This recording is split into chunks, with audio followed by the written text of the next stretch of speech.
હવે આપણે આગળ જોઈએ. માથા પર એક ભારે પથ્થર મૂકેલો હોય. થોડી મિનિટ માટે આપણે ઊભા રહીએ. આપણને ખૂબ થાક લાગશે, આપણી ખૂબ જ શક્તિ વપરાઈ જશે. પથ્થરનું વજન તમારા પર લાગી રહ્યું છે, પણ તમે શું આ વજન ઉપર કંઈ કાર્ય કરી શક્યા? ના. તમારા માથા પર પથ્થર જે પરિસ્થિતિમાં હતો તે જ પરિસ્થિતિમાં છે. તો અહીંયા બિલકુલ કાર્ય નથી થયું એમ કહેવાય. બીજી વસ્તુ, તમે સીડીના પગથિયા ચડો, પહેલા માળ પર પહોંચો, બીજા માળ પર પહોંચો, ત્રીજા માળ પર પહોંચો, આ રીતે ઉપર ને ઉપર ચડતા જાઓ. આપણે કોઈ ઝાડ પર તમે ચડો છો, તો આ પ્રક્રિયા તમે કરી જે ઉપર ચડવાની, એ પ્રક્રિયા દરમિયાન તમારી ઉર્જા ખર્ચાણી છે અને તમારું સ્થાનાંતર થયું, તમે બીજી જગ્યા પર પહોંચી જાઓ છો. તો અહીંયા વિજ્ઞાનની ભાષા મુજબ આ તમે જે પ્રક્રિયા કરો છો તેમાં કાર્ય થયું એમ કહેવાય. આપણે હજુ આગળ સમજીએ કે આપણા જીવન વ્યવહારની અંદર, રોજિંદા જીવનની અંદર જનરલી આપણે કોઈક લાભદાયક, આપણને ફાયદો થાય એવી રીતે શારીરિક કે માનસિક મહેનત કરીએ તો આપણે કાર્ય થયું છે એવું કહીએ. જેમ કે તમે મેદાનમાં રમતા હો, મિત્રોની સાથે વાતચીત કરતા હો,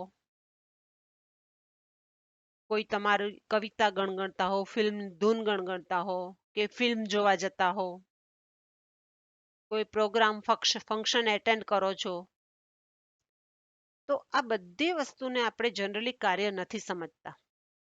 વ્યવહારની અંદર આ બધી જ જે આપણે લિસ્ટ આવ્યું એ વસ્તુને કાર્ય નથી સમજતા.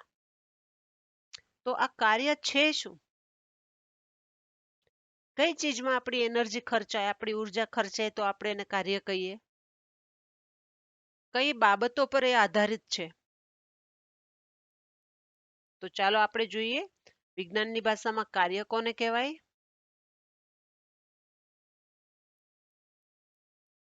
તો કાર્યની વૈજ્ઞાનિક સંકલ્પના આપણે સમજીએ. વિજ્ઞાનના દ્રષ્ટિકોણથી આપણે કાર્યને કઈ રીતે વ્યાખ્યાયિત કરીએ છીએ એ આપણે જોઈએ. એક સપાટી પર એક પથ્થર રાખેલો છે લીસો, આપણે એને ધક્કો મારીએ છીએ, એ થોડુંક અંતર કાપે છે, થોડું અંતર કાપી અને એ સ્થિર થઈ જશે. થોડોક સ્થાનાંતરિત થયો એટલે કે એણે પોતાનું સ્થાન બદલ્યું. એ જ રીતે બોલ પડ્યો છે, તમે થોડું પગથી એને ધક્કો મારો છો કે બેટથી થોડો ફટકારો છો, તો આ બોલ પોતાનું સ્થાન બદલે છે. બોલ થોડું અંતર કાપે છે અને આગળ જઈને રોકાઈ જશે.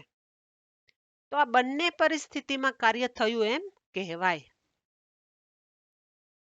તમે બળ વાપર્યું કાંકરા પર કે બોલ પર અને બંનેનું સ્થાનાંતર થયું છે, તો આ પરિસ્થિતિમાં કાર્ય થયું છે એમ કહેવાય.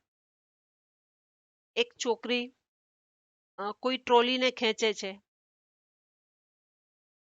ટ્રોલી થોડું અંતર કાપે છે, તો આ છોકરીએ ટ્રોલી પર બળ લગાવ્યું, એટલે કે ટ્રોલી પર બળ લગાવ્યું, ટ્રોલીએ અંતર કાપ્યું, ટ્રોલીનું સ્થાન બદલાઈ ગયું. ટ્રોલી નું સ્થાન ફેર થયું, એક જગ્યાએથી બીજી જગ્યા પર ટ્રોલી પહોંચી ગઈ. તો આ ક્રિયાની અંદર કાર્ય થયું એમ કહેવાય. ત્રીજું આપણે ઉદાહરણ જોઈએ. તમે કોઈ વસ્તુને ઉપાડો છો,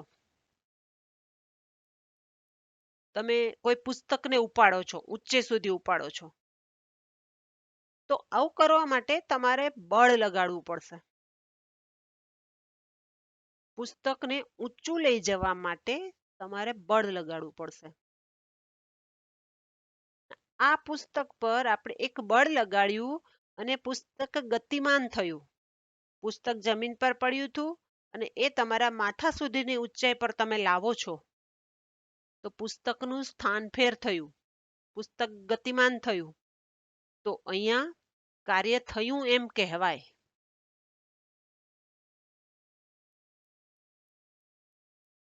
આ બધી જ પરિસ્થિતિઓ આપણે જોઈએ તો એના પરથી આપણને કન્ક્લુઝન પર આવીએ છીએ, એવી તારણ પર આવીએ છીએ કે કાર્ય કરવા માટે બે પરિસ્થિતિ હોવી જોઈએ. પહેલું, એક તો કોઈ વસ્તુ પર બળ લગાડવું પડે, અને બીજી વસ્તુ, બળ લગાડ્યા બાદ તે વસ્તુનું સ્થાનાંતર થવું જોઈએ. જો આ બે પરિસ્થિતિ ઉદ્ભવે તો કાર્ય થયું છે એમ કહેવાય. આ બે પરિસ્થિતિમાંથી જો કોઈ પણ એક પરિસ્થિતિ ના હોય તો કાર્ય થયું છે એમ ના કહેવાય. જેમ કે આપણે વસ્તુ પર બળ જ નથી લગાડતા તો એનું સ્થાનાંતર નથી થવાનું બળ લગાડ્યા વગર, તો કાર્ય નથી થતું. સ્થાનાંતર જ નથી થતું ને આપણે માત્ર ને માત્ર વસ્તુ પર બળ લગાડીએ છીએ. હમણાં આપણે અગાઉ જોયું એ રીતે કે એક દિવાલ છે એના પર તમે ધક્કો લગાવો છો તો દિવાલ નહીં ખસે, દિવાલનું સ્થાનાંતર નહીં થાય. મોટા પથ્થર પર ધક્કો લગાવો છો તો એ પથ્થર નહીં ખસે. બળ તમે વાપરો છો, ઉર્જા ખર્ચો છો, પણ બંને પરિસ્થિતિમાં વસ્તુનું સ્થાનાંતર નથી થતું, માટે તમે કાર્ય થયું છે એવું કહી શકો નહીં. ટૂંકમાં કાર્ય થવા માટે બંને પરિસ્થિતિનું નિર્માણ થવું જોઈએ. અને વિજ્ઞાનની ભાષામાં કાર્યને સમજવા માટે આ બંને પરિસ્થિતિ નિર્માણ પામે તો તમે કાર્ય કર્યું છે એવું કહેવાય. કોઈ એક બળદ છે, એ ગાડાને ખેંચી રહ્યો છે, ગાડું ગતિ કરે છે, ગાડા પર બળ લાગે છે, બળદ ગાડા પર બળ લગાડે છે અને ગાડું થોડું અંતર કાપે છે. ગાડું એક જગ્યાએથી બીજી જગ્યાએ પહોંચી જાય છે. તો અહીંયા કાર્ય થયું છે એવું કહેવાય.